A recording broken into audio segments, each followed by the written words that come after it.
দেব পরিমাণ মতন লবণ, আর আমি এতে একটু কাঁচা সর্ষের তেল কিন্তু ঢেলে দেব। এরপর সব মিক্স করে নিতে হবে ভালো করে।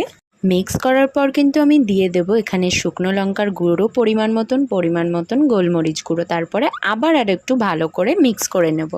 ব্যাস, এবার গরম কড়াইয়ে পরিমাণ মতন সর্ষের তেল ঢেলে নেব। তারপরে এতে দিয়ে দেব একে একে ফোড়ন।